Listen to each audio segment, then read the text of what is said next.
Scott. How you doing, brother? Thank you so much for joining us again. It's, obviously, I'm Steve from Globital, guys, and I'm joined today by Scott.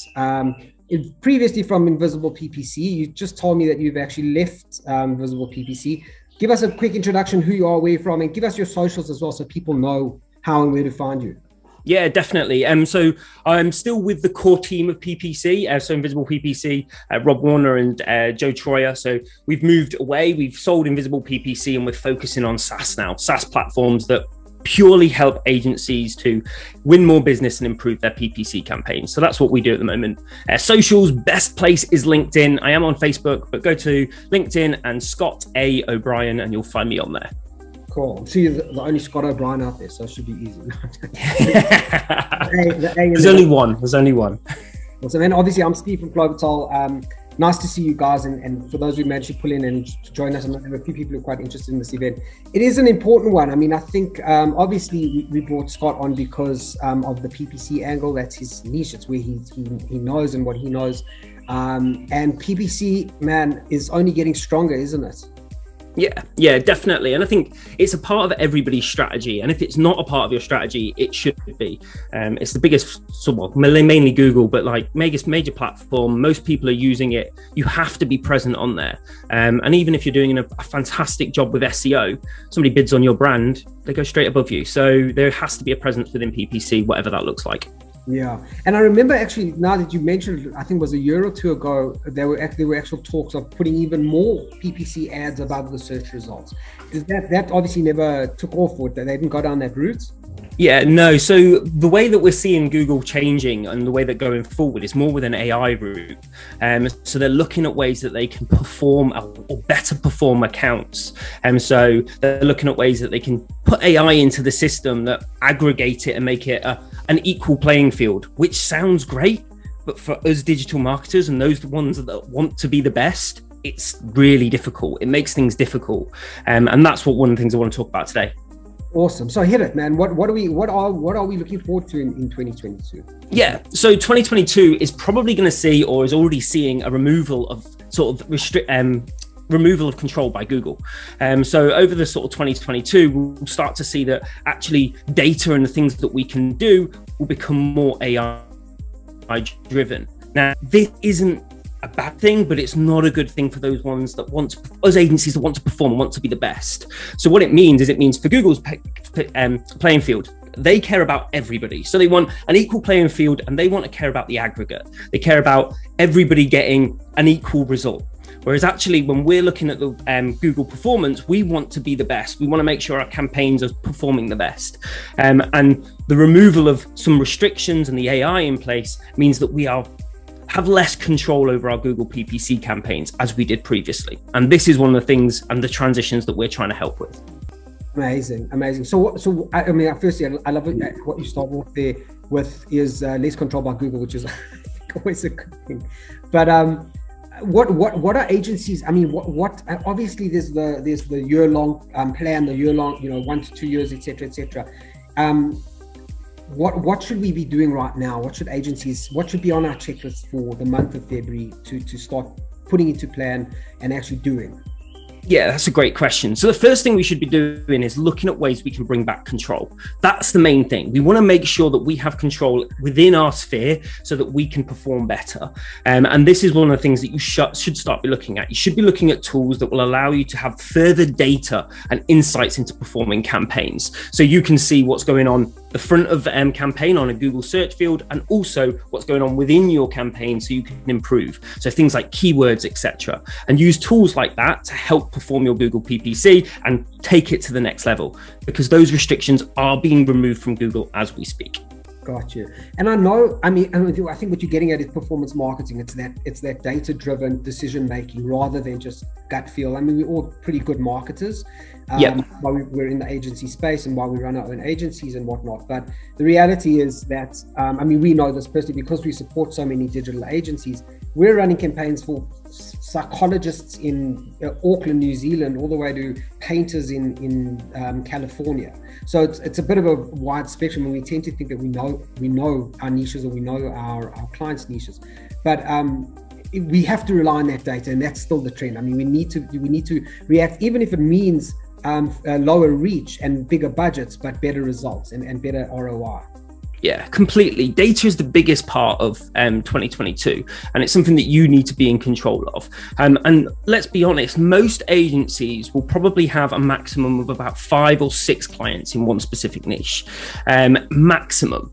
And if they do have that, like, they still don't have the level of data and insight to what other campaigns can do and how they can perform. So which keywords working, what keywords not working, across millions of pounds in ad spend across multiple cities and locations. And it's things like a tool that we've got, which is called PPC Predict, which allows you to sort of get rid of that guesswork and works off of basically performing keywords and optimizes for that.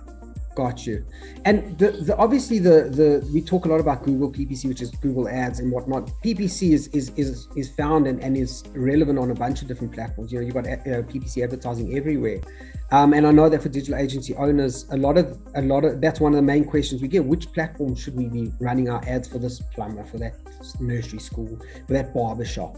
Do you have thoughts on that for 2022? Are there any platforms that are going to really be a place where agencies should be playing much more aggressively?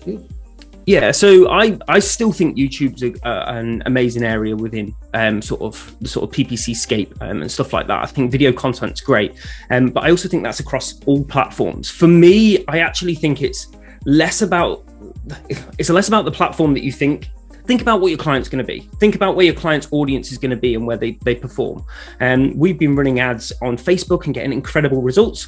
And we've been running ads on Google and getting amazing results. It's just remembering who's where and what you're trying to get. The main thing, and most people will know about this, but the main thing from my side of it is, if you're looking at Facebook, look at lower lead quality, higher amount of leads. Google, higher lead quality, less leads. So how are you going to manage those? How are you going to put them into place? What's the follow-up systems in place to convert those? Because they do matter as well. Got you. Say that again, just so that we can clear that up. Yeah. So you said Google, higher lead quality, lower lead volume. Yeah, exactly. So lower lead volume. And historically, you'll find that within Google itself, they will be more expensive. And the reason for this is the intention. Most people that are searching on Google are already in a place of purchase. I need something near me. I want this, fix my problem. Yeah. So they already have a problem that it's fixed. Whereas Facebook is disruptive, isn't it? We're putting an ad in front of somebody and somebody's going, didn't know I wanted that, but I do now. That's a problem for me. Yeah. And it's those messages that really matter. Got you. And it's funny you say that, because we've been having a similar conversation with our own marketing in terms of our PPC and saying, hey, LinkedIn, it makes sense that LinkedIn is a place where digital agency owners who are our target market would play, and we should be running ads on LinkedIn. But 100% what you just said, they're on LinkedIn, they're not necessarily there to purchase. They are potentially, if they're on LinkedIn, they're in a business mindset, but they're not necessarily there to purchase. So you are kind of disrupting them. You have to disrupt their scrolling of a feed or reading of a blog to say, hey man, actually I didn't know I needed that, or I didn't know that agency support or resources for my agency. I can get web design done affordably but with quality. It's something that you're kind of trying to shove into their face and get them to change their behavior, which is tough. Definitely. I think LinkedIn's a very difficult platform to play on.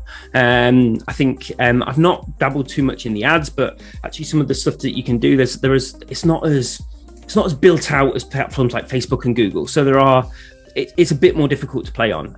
But that doesn't mean it's not a good place. Just think about where your audience is going to be, and think if you can go through it in that way. And one of the things with LinkedIn specifically is they focus more on the manual processes of it and less their ads. Hence the reason they've got those premium plans of $100 a month type stuff to do specific searches for. So yeah, just think where your audience is going to be.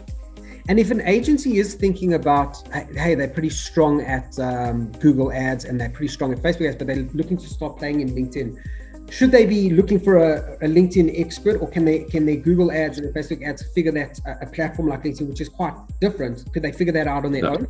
Yeah, so I've not played a huge amount in LinkedIn, so I couldn't tell you too much about it. But from our experiences, it is fairly similar to Facebook in some of the lineup and some of the way it works. But I'll be honest, guys, if you're scaling this and you've got somebody else's budget to play with, pay for an expert. It's not your money. Like I always say this, don't play with someone else's money unless you know how to play the game. Yeah, got you. Yeah, it's a fair one. The other one I wanted to ask was, I know this, and again, these are sort of PPC questions that have come up from agencies over the last few months to me. And obviously, what we do is we support agencies, so they come with these questions. And one of the other ones that I picked up a lot on is agencies asking or using PPC, not necessarily only for a lead generation tactic, but more for a brand awareness tactic, where it's hey, we just want to be there. We just want to have our client there in front of people when they're searching. It's not necessarily to generate the lead. We just want brand recognition. We want to have the brand out there. Is that something that you would warn against, or is it a tactic that you think is good for PPC? It's definitely a tactic, but it's an expensive play if you're doing it with PPC. So you remember, unless you've got a reputable brand and people are searching for your name already or anything like that, it's just something that's come up. A tool or something I can recommend is a tool that we've got actually. So you guys can all get a free trial, but PPC Ad Lab, basically go to PPC Ad Lab and you can literally search what people are searching for by keywords. So you could put your brand in and find out what shows. So we did this quite interesting the other day. I had an agency on and he was like, my product's got this, it's got all this place, this is my USPs, I'm very unique. And we're like, okay, let's put this in and let's see if you're unique in the market. Everybody bidding against his brand, the ingredients in his products, all these types of stuff. And it's that type of data and insight that allows you to understand, okay, how do I make steps forward? How do I improve? How do I improve my campaigns? Or even on the opposite side of it, how do I outreach? This is probably a bit off topic, but something I found really the other day is sort of negative keywords. So if you put a worst agency, worst client, worst thingy, like people are showing for those because people have not left it in. Now not removed it from their campaign to show that their ads don't show. Now that can sometimes be a strategy play. Some people can want to perform for those, but actually it's an outreach strategy. Did you know you're paying to be the worst roofer in Texas? Like, is those types of stuff that you can start to see. And I would highly recommend jumping into PPC Ad Lab and having a little play. It's a game changer. It's a real game changer. Got you. Awesome. Yeah, guys, we'll give you those details as well so that you can get the free trial from Scott before we end. And I guess, Scott, what you're hitting, Clive, see your question there. 100%. We'll shoot that through to Scott now. You're describing competitor analysis there, being competitive, and PPC is about winning. It's not just about competing. You've got to win. You've got to have completely. You can't just say, "Hey, stuff it. I just want to participate." No, you've got to win. You've got to win those leads. Completely. It's a tough one, and it obviously depends on the industries, and a lot of agencies are working across various industries, which is tough for them to actually definitely work for one campaign might not work for another. That's a great point. Like, you could win a client, and one of the things that comes up is every agency and I agree with this, you should be niche specific. Go into a niche, perform in one niche. Reality doesn't always happen that way. Sometimes you've got two clients, somebody comes to you, you need the money, you need the business, and you want to take that on. You know you can do the job, you don't know the niche that well, and that's where the data and the insight and the information that goes, okay, Trevor wants to perform in this niche, in this location. Who's my competitors? What keywords are they using? What does their ad copy look like? All that type of stuff, and you can see it within minutes. Yeah, and that's such a clever frustration as well, because man, show me a digital agency that hasn't been there and gone, hey, I've got this new client. I mean, we're all in Facebook groups and we see it every day. Hey guys, I just landed this client. They sell air conditioning units. I know all about air conditioning. Yeah, exactly. Help me. And they get the help, but it's exactly that. Is if you had that actually, instead of just data from a Facebook group of some guy who once ran a campaign for an air conditioning company in 1995, you can actually you use the tools that you've got, which is pretty great. Exactly right. Clive asked a cool question here. Should PPC also be used for aggressive educational content? That's an interesting one as well. So it depends on what the educational content is and what we're looking at, but definitely if there's a market for it and there's a search. So the other thing to look at is go to sort of Google, and if you need some help on this, Clive, just message me, but basically find out the volume of search for the specific keywords that you're looking for. So we'd run a campaign last year for somebody that was very much with very niche training, and we were like, is there opportunity to scale this? And we did some search in specific states, and we found out there was search volume in certain states. So we built a campaign for that and there was enough traffic, there was enough business to start.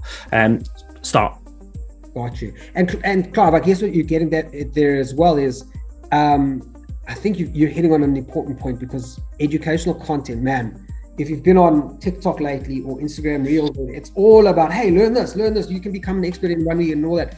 And I think potentially what Clive's getting at there as well is more of a higher end of the funnel, where it's not necessarily, hey, buy this. We recognize you're not ready to buy, but it's getting at that brand awareness. He's made the comment there as well, brand awareness.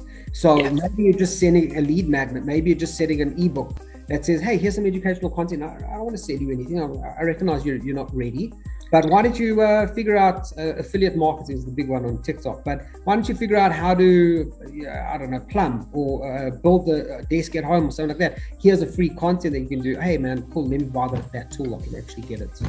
Completely. And if you go back to sort of the comment I said earlier about SEO, if you're going against some people in the market that are already built a brand and they've got a good SEO presence, you're bidding on PPC that's going to be above them, you're going to be above them. If they're not running ads, you're going to show when somebody searches for whoever's piece of content it is that you're looking for. So it's those types of things and those strategies you can put in place.